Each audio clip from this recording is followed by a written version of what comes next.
各位观众朋友，大家好，欢迎收看10月2号 AM 新闻，我是嘉豪。要发生什么大事代，头先就来报你知。有一台军用货车早起经过着新北市三峡和一个奥多派相 A， 这骑奥多派妈妈甲查某囝相载，2个人当场死亡。国内已经是连续6天拢无超过4万例，另外已经登赴航空业加几航班，这中营头一班飞机米兰的拢客满了。美国密苏里州有一间高中有一个毕业生惊庆祝入去校园，害死2个人，后被嫌犯也叫惊慌大事。今早起发生一件意外，就是一个姓陈的阿兵哥驶着军用货车，伫咧载这军用品的时阵，早起经过着新北市三峡的介绍路，却陷一台奥多派小 A。这个奥多派是妈妈载查某囝2个人相载，想袂到当场无生命现象，送到病院有关是救无回来。这个阿兵哥经过酒测无酒精反应，目前先依照着过失致死罪嫌带入去调查。陆军也向家属来回实地，也强调讲，因军方会配合警方调查。一台军用卡车拍正滑的方向灯，要驶入巷仔，弄到共方向的机车，正头前的囡仔卡着机车，技术到后座的囡仔这双双倒地失去生命现象，送医抢救也是过身。阮坐喺遮看蹦一下就倒了，我嘛唔知。妹妹一直滚，真可怜。死亡车祸发生伫2号早起7点外，附近居民讲车速并无紧，军车驾驶摇拍方向灯，煞伫三峡介绍路甲相载技术弄丢。警方初步了解，27岁姓陈的军人开中型的军卡车为桃园中立到新北三峡执行军品载运任务。伊向警方表示，有看左右来车，意外造成一对母女身亡。迄时阵阿嬷带6岁囡仔去幼儿园，煞伫半路拄着意外。经本分队检测军大客车驾驶陈南酒测值为0，全案依过失致死罪将陈南带返本分队侦办。警方查扣军车、调行车记录器，搁查回涉案的军人还原案发经过，来调查清楚是不是时线死角来轮差造成，也是有其他因素。不过死者家属知影歹消息，无法度接受。爸爸是不是觉得这场车祸撞走了这家里的重要的支柱？视线死角酿祸吗？面对问题，只小可点头。陆军第6军团表示失礼。第6军团非常难过，也抱歉啊。目前已经指派单位的高阶干部先到医院来慰问家属，那后续会配合警方的调查，厘清肇事的原因以及后续的事故处理。陆军回应驾驶行政教育、行车路线勘查拢严格要求，不过依照军车管理案处罚办法，予人死亡除了调事的军人、连长、排长等属级军官，拢爱连坐法。第6军团说明相关处罚，后将会开会讨论。记者综合报道。除了今仔早起，这军用卡车和奥多拜小 A 发生意外，另外伫新竹的陆军关指部也传出意外。今下晡呢，某一个机步排进行射击测验，人员领清晰了后，准备进入射击阵营时阵，却有一粒绿火子弹熊熊爆炸，造成4名官兵轻伤，暂时无生命现象。目前部队也先暂停这射击测验度。讲说伫国军的意外，咱先来看到咱台湾经济部分。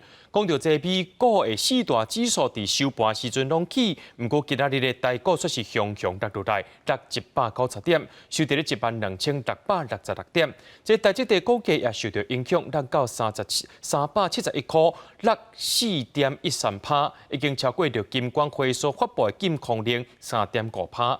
另外一方面，台积电的总裁桂德嘉也鼓励员工着爱休困，大概也伫咧烦恼讲，敢是因为半导体产业景气开始变坏。盘面上，规片天顺顺2个台北股市完全无受到美股收盘大起的鼓励，开盘无起颠倒盘，以小盘26点开出了后，指数一路行低，盘中捌大盘200点，上价盘到12629.18点，盘破32年前的12682点，中场收到12666.12点，落盘190点，外资继续徛伫卖方已经连7日卖超。富国新山台积电因为利空消息无停，造成股价继续探底，中场盘16块，收伫上价点371块，盘幅4.13%，已经跨过金管会发布的金控令3.5%的底限。在吸收10条大关。市场对于半导体的一个景气疑虑是逐渐升高，外资持有台积电是最多，超过70%以上啊，所以外资如果一直调节台积电的话，那台积电呢恐怕也都没有办法止稳下来。分析师表示，目前整个国际股市的局势拢偏弱。就算美国继续反弹，也毋过市场也烦恼，美国反弹到底敢会当延续落去？最近陆国港股惊势拢真少，加上最近台积电变势无停，显示资金会继续外流。另外，台积电总裁魏德嘉罕见的透过影片，甲内部员工沟通，鼓励员工休假的消息，也引起外界烦恼。半导体产业景气敢是出现激烈反转？目前所有的客户端的部分的话，其实都已经面临了一个库存调节的问题，再加上通货膨胀，然后让终端的需求其实出现了一个断崖式的一个减弱，就有供过于求的问题。这个部分会延迟到，也就是明年的上半年，库存调整过一段落之后的话，台积电本身的景气其实才会有可能就是说在恢复。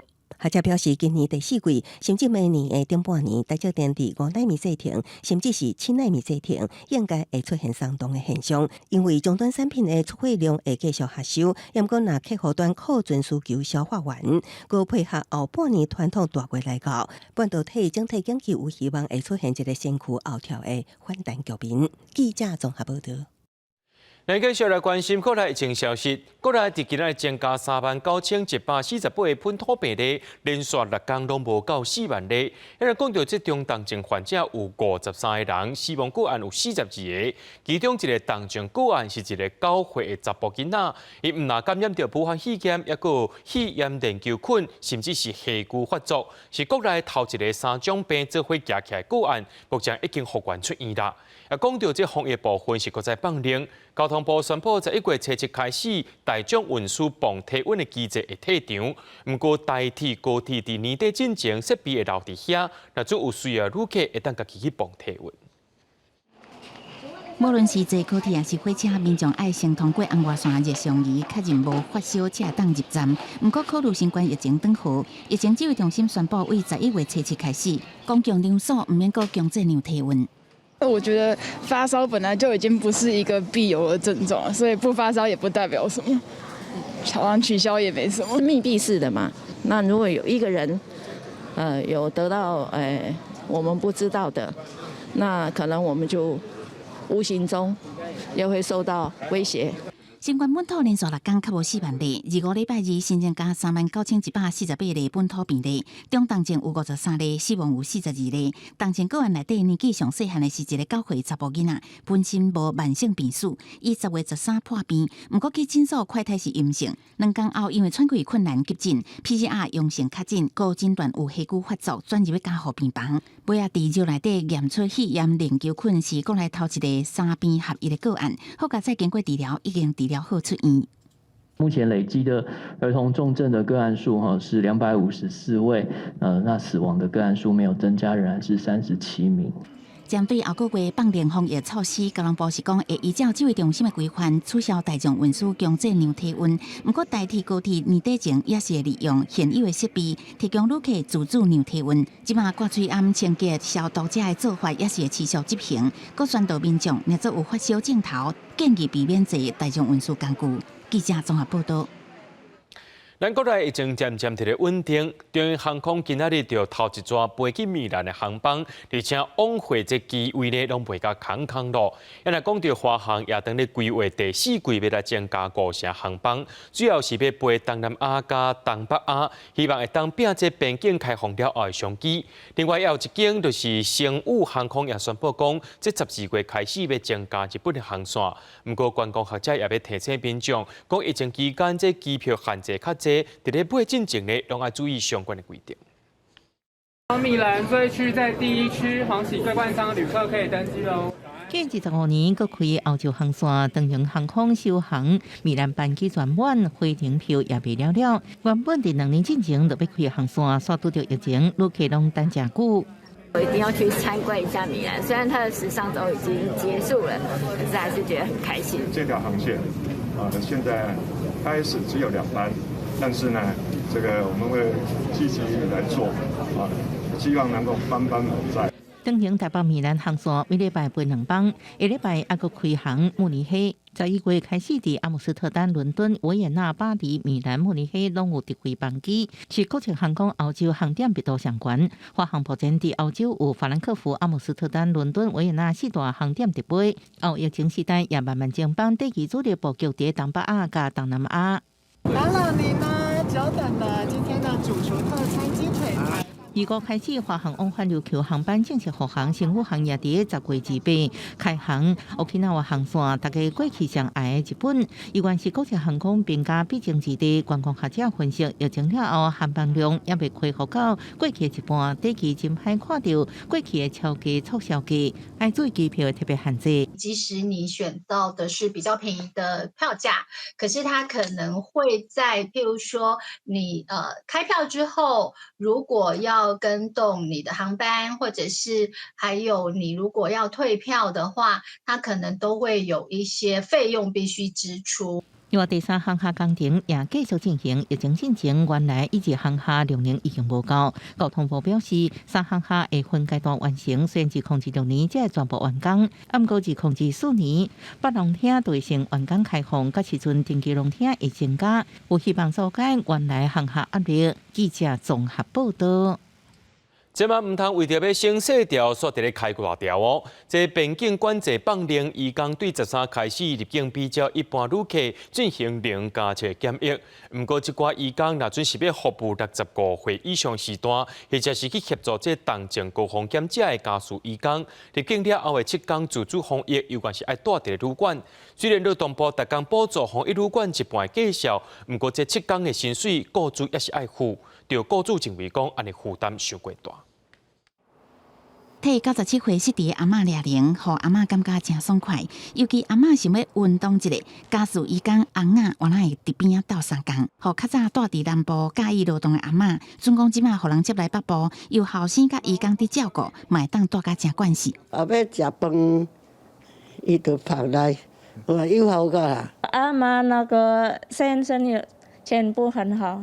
即马边境管制放令，13开始，移工入境比较一般旅客执行0加7检疫，7天自主防疫期间，只要无镜头，阁有2天内快筛阴性证明，就会当上班。毋过，服务65岁以上的长辈，也是有动静风险者的社会福利，也是家属移工，7天敢会当住伫旅馆。劳动部逐工会补助半价，上悬逐工1250块，阁要求雇主这7天拢爱付薪水，爱阁签切结书。觉得应该补助要更多一点。其实很多家庭他们有老人家，然后如果又是双薪家庭，然后家里面又有小孩的话，其实对于很多的小家庭来讲，他们的负担是太过大了。雇主说：“外国人都还没有来工作，我为什么要付钱？”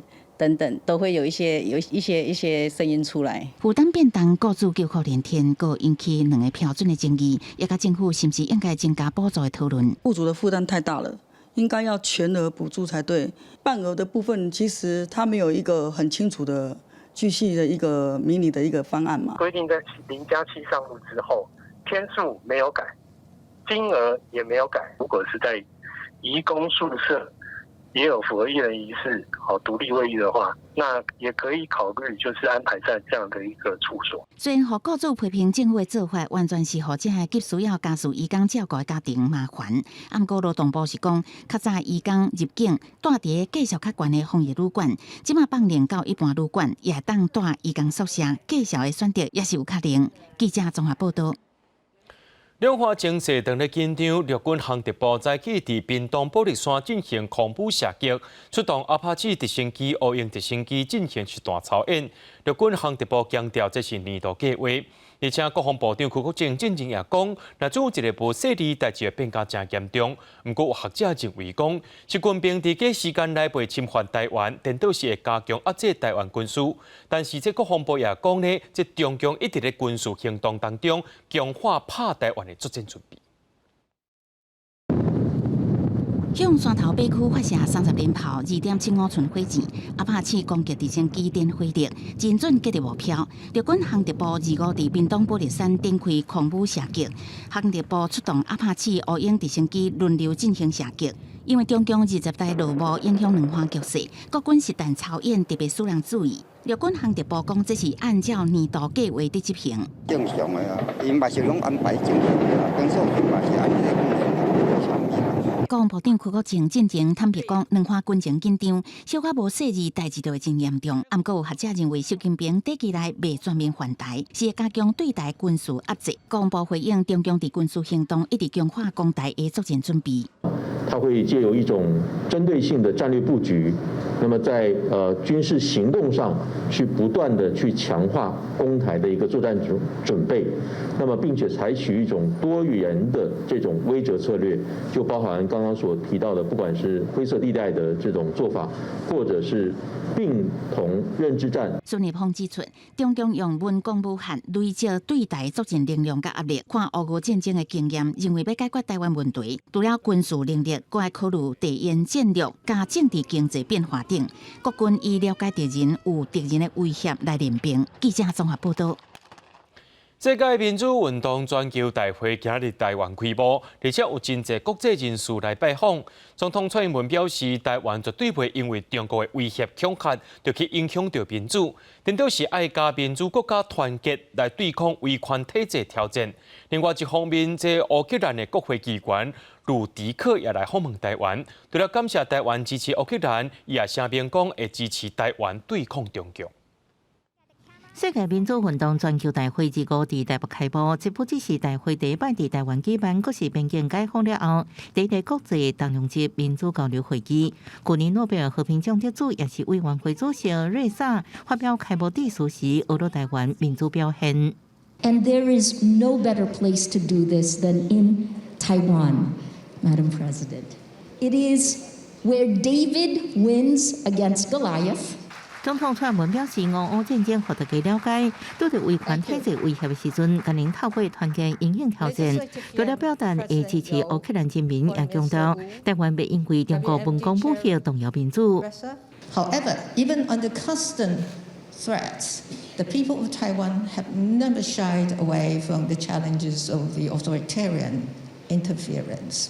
伫这敏感的时阵，乌克兰国会友台小组原本10月底组团访问台湾，却传出受中国施压，最后只有一位议员卢迪克拜读经济困难来台湾。卢迪克参访立法院，各让两国国旗分享战争启示，感谢台湾支持乌克兰。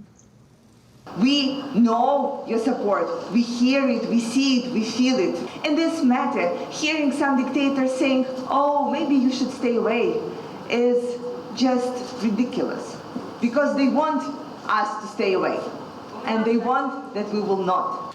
到电台立陶宛欧洲事务委员会副主席帕基格也表示，台湾已经不是一个岛屿，而是民主社会对抗独裁先锋，这代志关系全球的民主国家，所以佫应该支持台湾。记者综合报道。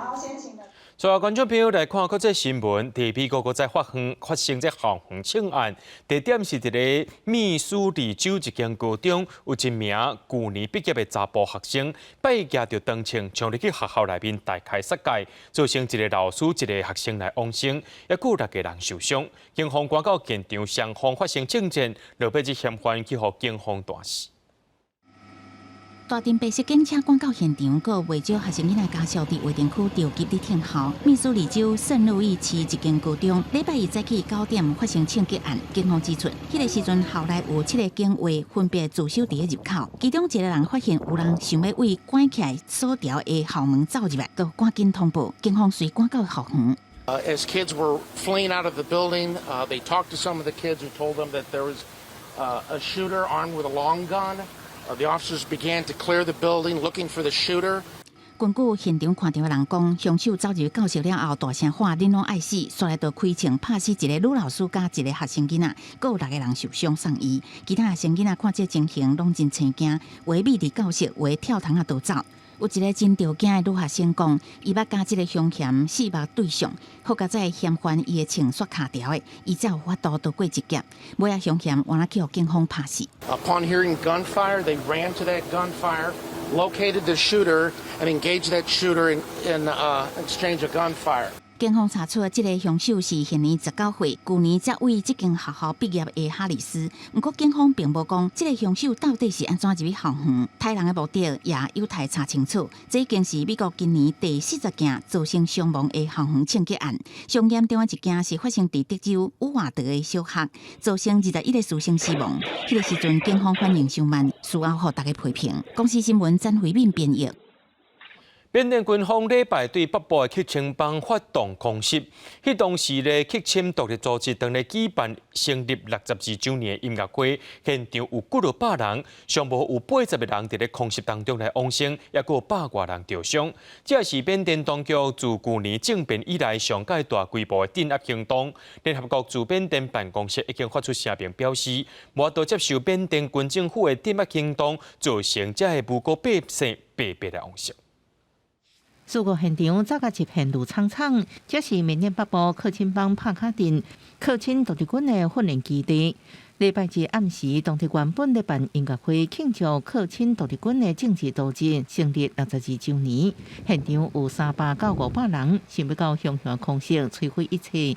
克钦独立军发言人指出，缅甸军方派出2只军机，向音乐会投4粒炸弹，包含克钦歌兵、乐团歌手、玉控企业头家甲其他村民在内，至少80人死亡，另外100人受伤。克钦邦是全球上大翡翠玉石产地，为长期以来寻求独立的克钦叛军提供重要资源。去年军方政变了后，克钦独立军甲反政府民主势力结盟，共同对抗军政府。军方继续加强对反对势力的镇压，冲突一直传出来。这代志是军方自政变以来上大规模的空袭行动，国际社会表达高度关心。联合国驻缅甸办公室表示，面对安全部队对百姓使用过度而且无成比例武力，互人无法度接受。英美澳洲甲欧盟也透过声明谴责军政府，不过军政府到即马对这代志无任何回应。但协外长这礼拜要伫印尼开特别会议，讨论缅甸的和平进展。公司新闻张慧敏编译。英国前财政大臣42岁苏纳克8月当选到保守党的领袖，也是英国头一位有这印度血统，而且是200年以来上届少年的首相。苏纳克上任，真侪印度的民众对伊是充满期待，希望伊会当带领英国度过经济危机。不过外界也伫咧批评讲，这苏纳克是一个好爷囝，是食饭卡中的，可能是真歹体会到这善车人艰苦。炮炮啊！赞声热情招揽，迎接新领袖。英国保守党礼拜一宣布，前财政大臣42岁苏纳克当选新任领导，伊要接首相的职位，是英国头一个印度裔，也是200年来上少年的首相。There is no doubt we face a profound economic challenge. We now need stability and unity, and I will make it my utmost priority to bring our party and our country together. 苏纳克是伫要卸任的首相特拉斯的竞选对手，进前伊就反对政府大量负债。伊当选原来互英国金融市场暂时较放心，印度的社群对家己人担任首相更较是欢喜。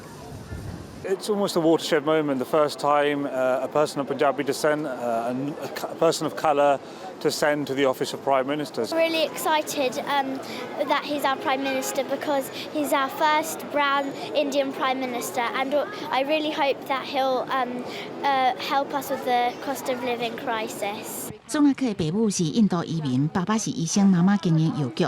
自细汉接受英国贵族教育，伊想要做绝地武士，后来进入牛津加斯坦福大学读册。踏入政坛前，就是金融界金童，转战国会议员无偌久，就变做上少年的财政大臣。苏纳克互外界注意的是伊的财产。苏纳克伫斯坦福大学熟悉伊的家后。伊的家后的爸爸是印度 IT 产业之父亿万富人穆尔蒂，阿母2人礼拜上《泰晤士报》的富人排名，总财产估计有7.3亿英镑，差不多代表267亿，比英王查尔斯3世2倍更较侪，是头一个上榜的政治人物。也因为这种背景，互外界伫质疑苏纳克唔知生活的艰苦。The problem will be is he is seen as someone that's not broadly on the side of people. He's seen as someone that's broadly out of touch. 阿某2人的争议，包括苏纳克捌持有美国绿卡，家后嘛捌涉嫌逃税。不过即马伊做首相，伊所讲的所做，拢会受到更较严格检验。反对党工党甲苏格兰首席大臣已经放调讲，苏纳克敢若由保守党选出来，无民意基础，因要求提早举办国会大选，互选民决定谁才适合做领导人。公司新闻齐婉玲编译。搁在2礼拜，美国要进行其中选举啊，上届新的民调显示，即民主甲共和这2个党呢支持率拢伫咧47%左右。少年族群将可能是这届选举的关键之一，而且这少年族群对气候、拍体、性基本地拢有家己的想法，煞变做民主党想要来拍拼催票对象。对地球暖化真焦虑，提囡仔自主权倒替愈真忧心。少年人往往是美国各种政治议题参加度上悬的一群人，不过实际投票率却真低。这摆其中选举进程非政府组织 HeadCount 在少年人组织的音乐会剧场表现，说服因善用选票的力量，就地登记做选民。大学校园内底有各种线顶线卡信息提醒学生登记投票。Pretty much the issue of choice and the issue of climate change are like the 2 biggest ones for me right now. And obviously gun control. I do plan on voting. I registered on campus right over there. I usually vote in Texas, but this year I'm voting in Georgia. 美国南部乔治亚州宾加必争之地2年前年轻世代为组织川普连任，积极投票为民主党改变这个传统红州。不过2018年其中选举有2/3的年轻选民登记所无去投票，为有效催促这阵选票，拜登总统也特别回击，Z世代意见领袖回应因包含跨性别教育、提囡仔、加枪击管制各项诉求。I really do think that a ban on assault weapons should be made a priority because, as you said, they're weapons of war that are not made to kill animals, they're made to kill people. And I promise you, I made it a priority from the beginning, but you got to vote. Vote, vote, vote, vote. We need a couple more Democrats in the Senate. 关心提囡仔甲气候、枪击管制正议题选票对民主党有利，不过美国即马同会碰中治安恶化的民怨，对共和党有利。目前2党支持率差不多多，乔治亚、佛罗里达、俄亥俄州拢提前投票，投票率拢真悬，其中以民主党选民上多。公司新闻是会中朋友。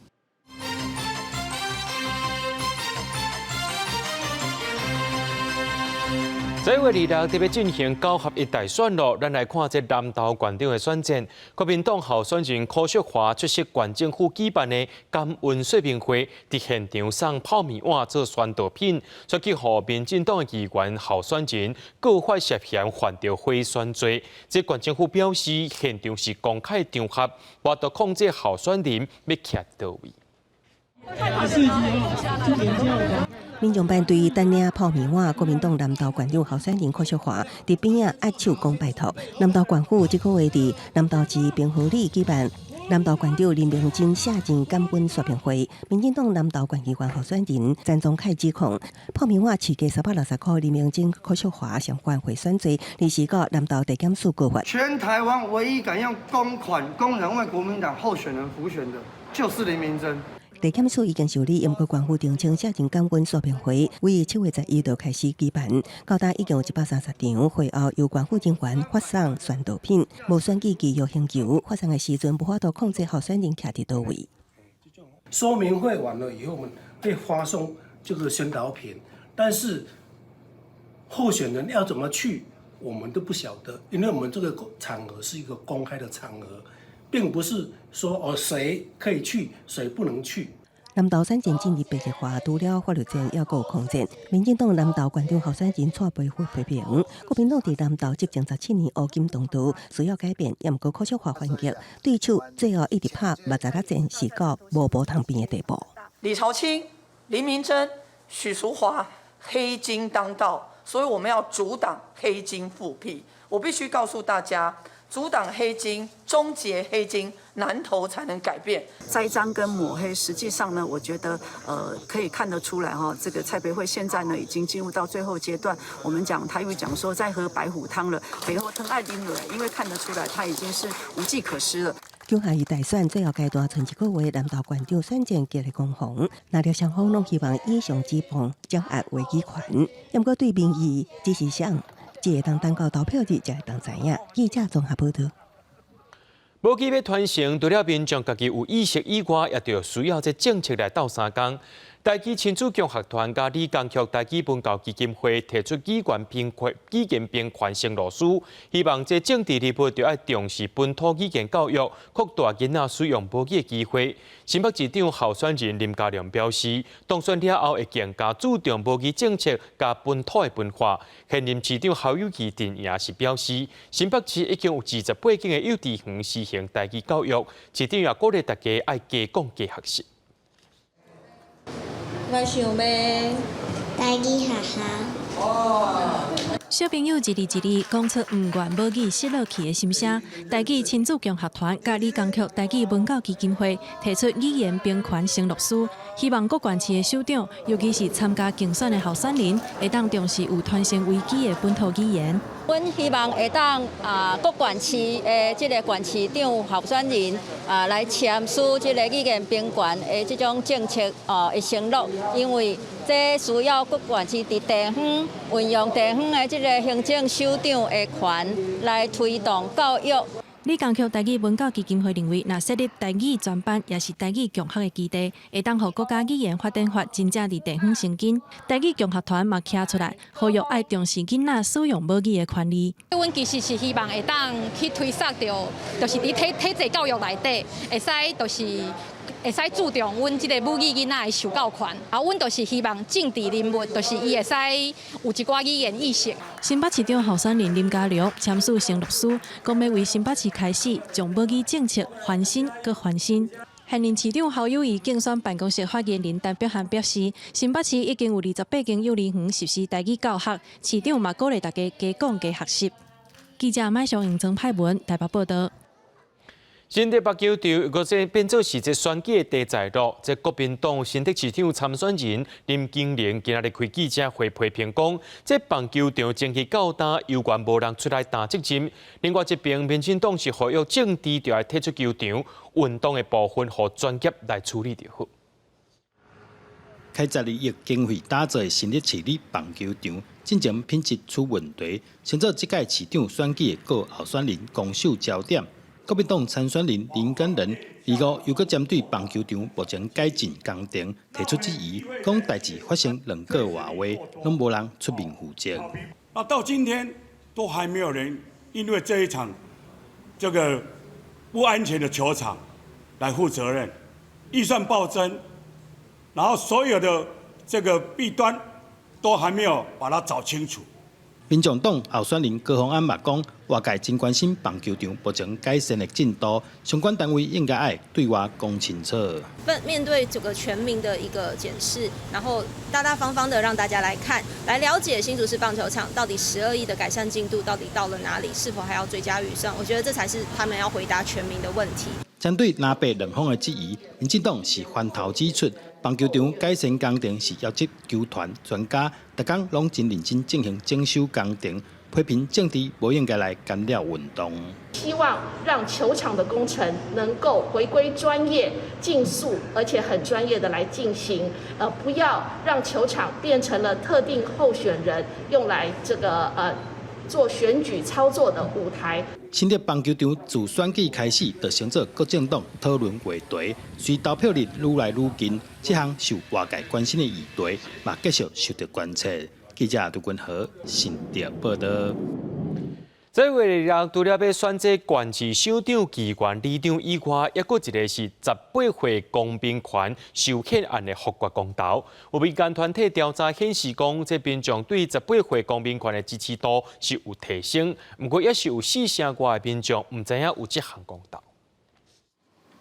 离9合1大选剩32天，除了地方公职人员选举，阁有18岁公民权受限案的复决公投，要965万票才通通过。根据统计，也有16%的中间选民也无决定敢要投下同意票。是台湾第一次。台湾人自己一起来决定我们的宪法是不是要修正。台湾正在进行一场非常大规模的世代正义、世代沟通的运动。这摆统计伫10月份调查，甲顶摆8月份的调查相比平，民众支持度有增加，但是整体也有42.1%的民众唔知影有18岁公民权修宪案的后果公投。3月25号立法院投票的时候是109票比0。全部的主要政党都投同意票，是不是我们现在各个主要政党，大家要继续努力，让我们的支持者知道说有这个公民权的投票？2017年我们下修公投法，就已经把过去公投的年龄从20岁下修到18岁，民法的20岁成年下修到18岁，到明年的元旦即将就要上路。所以这一路上其实做的事情，就是在台湾，我们希望成年年龄可以一致化。民间团体表示，除了会伫所落来1个月的时间继续宣传，嘛呼吁各政党甲候选人应该搁来加选民有同意票，希望达成1000万张同意票的目标。记者郭文良随台报道。根据着财政部的资料，讲高雄伫休热期间的饭店餐厅总营收有到142亿，创下县市合并了后上界悬的数字。边境开放了后，就学者认为，这高雄应该要把握这地理优势，甲南部旅运中心的地位徛好在。不过，这边境开放也互观光客走出国，亲像屏东为着要避免受到寒天小过，加上边境开放影响，即马也要推出着旅游补助，增加大房率。今年台湾的世界展世界中岛第23结束，高雄蓬莱上港区累计超过600万的观光人次。不过，唔那世界展，高雄后半年各路表现真好。根据财政部资料，休热7、8月大数餐饮整体营收达到142.3亿，比去年同期增长44.25%。敢若算餐饮部分116.5亿，也比去年增加43%。整体营收创2019年县市合并以来新高。整个环境是越来越开放，尤其是边境又解封了嘛，那么所以大家出来也相对会觉得比较安心，然后消费的意愿也会比较高。业者乐观看待第4季营收，也毋过疫情回要恢复疫情进前盈景，可能也爱2年的时间。除了餐饮，高雄观光晚2年主要靠大型活动展现带动人气。开放边境了后，观光要安怎稳定成长？学者认为高雄旅宿等资源相对清晰，也有重要标的爱好，会当思考夜间经济等观光串联。国际观光客它透过海运，就是我们现在接下来的高雄港务大楼；空运有小港机场；陆运的方面又是这个高铁最终站嘛，交通串联，其实它就很容易形成南部区域旅游的中心。学者分析，交通优势会当互高雄甲4区位的城市观光做结合，不过开放边境也会互部分的观光客往外口走。以垦丁小琉球等水上观光出名的屏东，都惊受到小月甲边境开放的上重冲击。除了原本补助甲活动，也会推出第3波5专案补助旅宿。我们在预计近期，我们在提出相关的一个振兴方案。2年来，业者一直受疫情影响，屏东关路业者心情像洗三温暖。看到关府再次推出补助，要求悬小月大数率。屏东民宿协会认为，对业者来讲是利多乐观其成。记者综合报道。伫咧逐年9月乌面腊八会飞来到台湾过冬，今年10月开始愈来愈多。伫家己布地湿地啊，本地11有买170多只，最近要上千只咯，是有史以来上界多。另外，伫高雄家庭的湿地，这2天的数量也超过100只。不过，伫附近的阴暗湿地，因为无水，只有30多只尔。规群的乌面腊八鸭头伫水内底找物件食，这是高雄鸟会领用的家己布地盐田淡地。因为今年4月开始引水来营造栖地有城，鸟会观察对11到21号乌面腊八的数量对170几只提悬到951只，创新高。最大量会是集中在9区盐田，因为它旁边就有龙宫溪的水可以引进来，但没有水闸门。所以我们就跟特有生物中心做了一个合作，就是在排水安装一支无动力的虹吸管，把水引进来。除了鸟会引水，鱼蚊啊将水排入去盐田的时阵，嘛会引入去一寡鱼啊、虾啊，去引乌面腊八来找物件食。乌面腊八每当9月开始会陆续到南部过冬，毋哪家己高雄家庭淡地的乌面腊八目前嘛超过100只，但有鸟友发现附近的永安淡地过往同期会使看到近100只，目前煞单有30几只。渡冬的候鸟大部分都是水鸟啦，那有水的话，就水中会有很多的鱼虾贝类，还有一些软体生物，这都是候鸟很重要的食物。干涸的话，那些食物就会不见，候鸟就没办法来这边觅食栖息。高雄教会表示，永安淡地打气是长期的问题，管理单位台电总是要等教会顶提醒，才会请渔船放水。水面积过低，就会造成水饺数量大减，呼吁台电加强管理。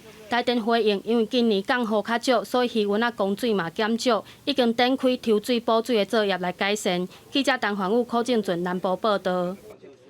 捌伫咧国际影展顶头，甲人摕到骨类的最佳动画奖项的导演尤刚和伊的看手江基如，今年以动画作品《鸟年海花》入选到阿尔巴尼亚纳拉国际影展，也有美国芝加哥国际影展。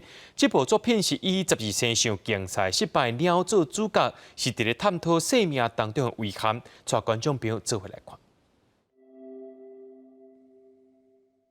鸟先生因为惊水，所以伫12生肖竞赛时里带着人生遗憾，当年住伫海边。不过，这款的生活，伫伊伫废弃渔船顶捡到查某婴仔了后，渐渐改变。讲遗憾与放手之间的那个的那个感觉啦，它终究没有成为生肖的一员，可是它其实不会。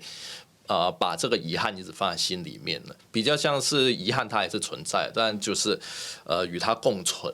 动画作品《鸟年海花》为鸟先生遗憾出发，找出当甲遗憾共存的模式，用幼稚的感情甲优质影像搭配，和这部作品连续入选阿尔巴尼亚纳拉国际影展甲美国芝加哥国际影展，而且画面中有真侪灵感来源，拢是这片江基路的故乡恒春。海边的消波块排列组合起来，它其实是台湾的感觉。万里桐那边就是比较不是那么热门恒春的海岸，但我觉得那个海岸对我来说有还蛮深的情感。猫先生的家的房子的上面还有一个女儿墙，然后那个风的感觉就是恒春的感觉，我觉得那个是重要的。我就自肥啊，就跟他说一定要放进去啊。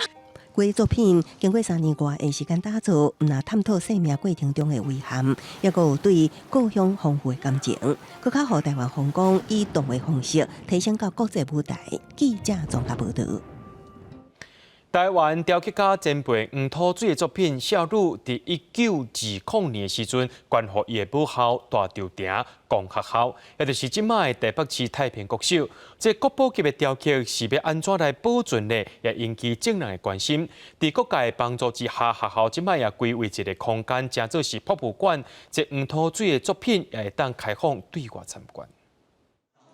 白色的大理石雕刻上表现出少女幼秀的面容甲表情，这是台湾雕刻家黄土水为东京美术学校毕业时的作品《少女》，伫1920年捐予大稻埕公学校，即马收藏伫台北市太平国小。少女要永远伫遮保存，校方按算成立博物馆展示。赠给这个学校的目的，其实是黄土水的初心就是艺术教育。他是一个非常天才型的艺术家，但是他并不是自己好就好，他其实是心系台湾。能不能提升他的艺术的水准？有百多年历史的太平国小校园找金金种真侪花草，因为博物馆经费只有1600万，是真有限。学校按算改造花园边仔无咧使用的空间来展示。除了少女，未来也会规划其他校园历史甲在地相关的展览。将来的这个校园的生态艺术博物馆，它是可以跟校园的整个生态环境可以融合为一，然后同时呢，它又能够兼顾到学校的教学，同时它又可以对外开放，可以跟社区的公共性可以结合，所以然后同时更重要的当然是这个是一个文化资产的保存，所以它的一个安全度也非常的重要。博物馆按算伫2023后半年试营运，2024年对外开放。空间对外开放，保存条件安全性等等也是挑战。林万地表示，已经有企业捐放大玻璃，嘛规划保存计划，各界拍拼就是希望少女雕刻上会使互大家欣赏。记者郭长水台报道。今仔日10月25是清洁队员节。全台湾有3万外的清洁队员，环保署除了推动工课安全照护，也公布几项危险物品，亲像是手机的电池、加速杆啊等等，好民众就要做好回收，避免害这清洁人员着伤。运输车机头行尾走，清洁人员的工课真辛苦，上惊的就是受伤。伫清洁队员这一天，环保署嘛统计，常常会收到的危险物品，亲像手机的锂电池、加速管，还有腐蚀性液体的管啊上侪。民众把电池或行动电池、行动电源交给我们回收车会有另外收，但是有些民众他没有做好分类啊，甚至是把它丢在垃圾里面，直接把它丢进去这其实蛮危险的，因为我们在我们的暂置区我们曾经就有发生过电池爆炸的问题。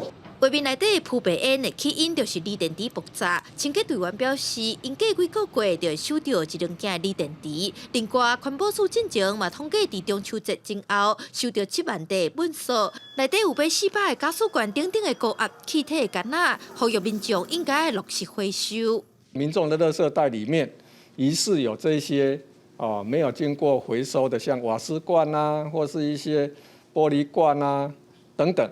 我们都会实施破袋检查，那如果我们发现民众没有依照规定来回收这些资源物，我们是可以处1200元到6000元的罚款。另外，前一阵高雄嘛发生有清洁人员跋落车的事件，环保署强调会要求人员落实白锁来保护家己，卖全面装设粪扫车防坠落的设施。记者李玉凯台北采访报道。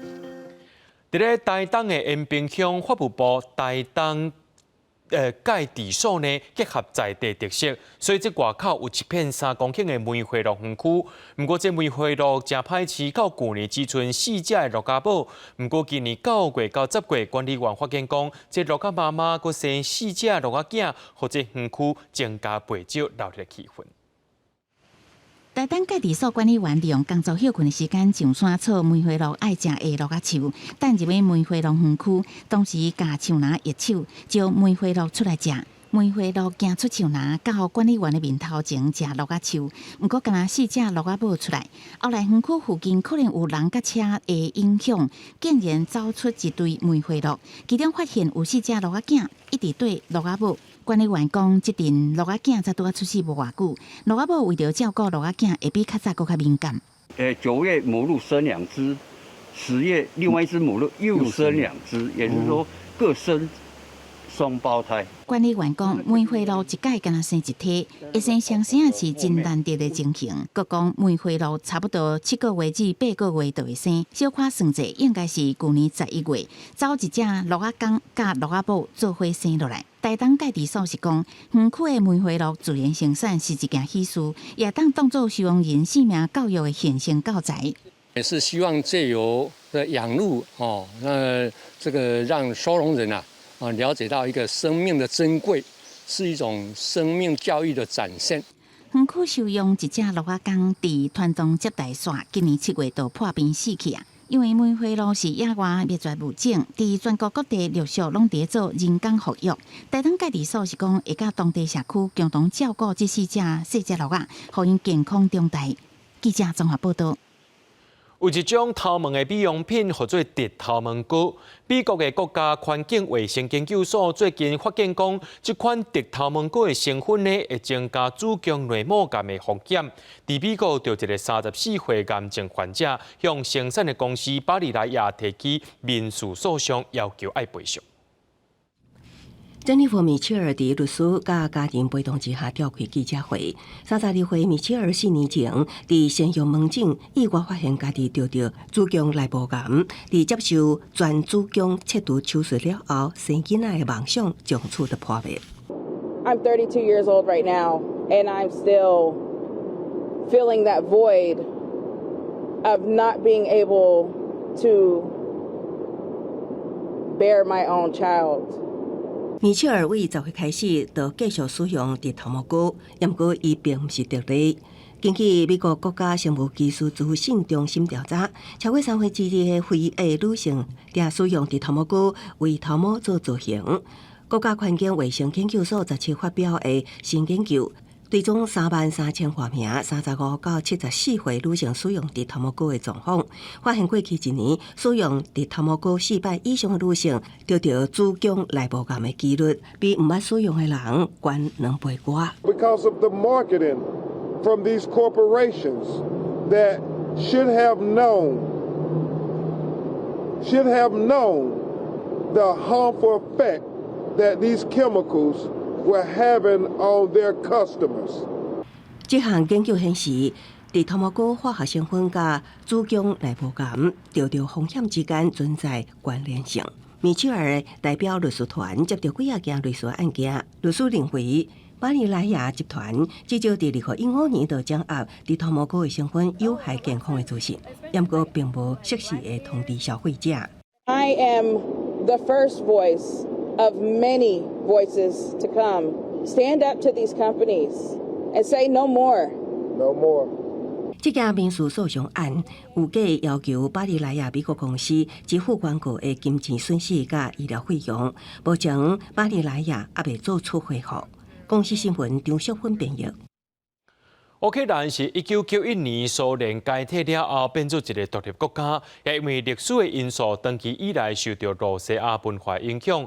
在战争爆发了后，伫乌克兰就有人倡议讲要企图罗西亚化，包含着这罗西亚相关的记录名称拢要改掉，甲罗西亚的文字一寡册拢摕去回收，甚至学校也袂当教罗西亚语，目的就是要自头至尾企图罗西亚形象。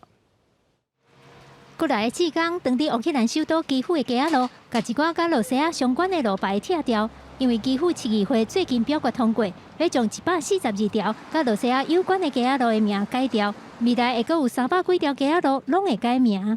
Я відчуваю, що нарешті відновилася історична справедливість, тому що як активісти, так і історики, так і краєзнавці вже давно говорили, що в Києві не може бути. 另外，伫基辅的这间册店，真侪民众大包小包，甲册拢赶来遮等调，因为这个册拢是用罗西亚文写的。册店的员工讲，自从今年2月底罗西亚攻打乌克兰以来，就一直有民众来问，去年有无爱的罗西亚文的册，敢会当拜托册店处理？所以因就规气发起这个活动，将罗西亚文的册当作纸类回收。结果才短短2个月，就收到25公吨的册，回收了后卖的钱有2700块欧元，差不多代表8万几块，拢会捐予乌克兰的军队。事实上，乌克兰本来就是为以早苏联独立出来的，所以真侪乌克兰人拢会晓罗西亚文，甚至有20%的乌克兰人主要使用的语言是罗西亚语。但是即马乌克兰全面发起去罗西亚化的运动，参像这间博物馆是纪念出世伫基辅的罗西亚作家布尔加科夫，但是因为伊在生的时政治立场是较我罗西亚，反对乌克兰，所以即马乌克兰的作家联名要求这间博物馆应该要关掉。伫个教育方面，目前乌克兰的学校已经停止教罗西亚语，还有罗西亚作家写的文学作品。不过，基辅大学专门研究罗西亚语的副教授讲，对乌克兰人来讲，学罗西亚语其实真重要。І для того, щоб бути успішним у цій війні, перемогти в ній, ми всі до цього прагнемо. Ми маємо дуже добре знати ворога, в тому числі його мову, літературу, культуру. 这位副教授强调讲，尤其伫战争的时阵，国家要培养一寡优秀的语言人才，才会当用对方的语言来做反宣传。事实上，前一阵仔，乌克兰总统泽伦斯基就要拍影片，亲身用罗西亚语来考劝罗西亚军人，较早投降才是正确的选择。记者甘延年编译。明仔载天气是好也是歹，做伙来看预报，恁就知。